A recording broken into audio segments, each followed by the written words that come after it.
বাড়ি ফিরে জাহান বলে, আমি জানতাম তুই ইউসুফ। আমার সিক্স সেন্স কখনো ভুল হয় না। তুই আমার বাবাকে মেরেছিস। এই বলতে বলতে সে অজ্ঞান হয়ে যায়। হাসপাতালে নিয়ে গেলে ডাক্তার জানায় জাহান মা হতে চলেছে।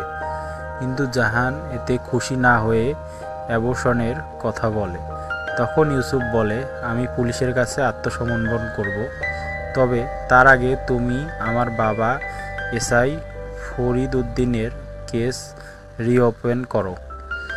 ফ্ল্যাশব্যাকে দেখানো হয় ইউসুফের ছোটোবেলায় তার বাবা ফরিদউদ্দিন ছিল তার সব কিছু। বড় হয়ে ইউসুফ বিসিএস প্রস্তুতি নিচ্ছিল বাবা স্বপ্ন পূরণের জন্য, কিন্তু এলাকার কমিশনার ফরিদের বিরুদ্ধে দুর্নীতি মামলা তুলে নিতে চাপ দেয়। ফরিদ রাজি না হয়ে কমিশনার একটি মেয়েকে দিয়ে ফরিদের বিরুদ্ধে মিথ্যা হয়রানির অভিযোগ তোলে এবং তাকে জুতার মালা পরিয়ে অপমান করে। ইউনুস এসে বাবাকে সান্ত্বনা দেয় এবং কমিশনারের কাছে গিয়ে তার হাত ছিঁড়ে ফেলে। কমিশনার মারা গেলে ইউসুফ পালিয়ে যায়। তারপর ফরিদকে চাকরি থেকে সাসপেন্ড করা হয়।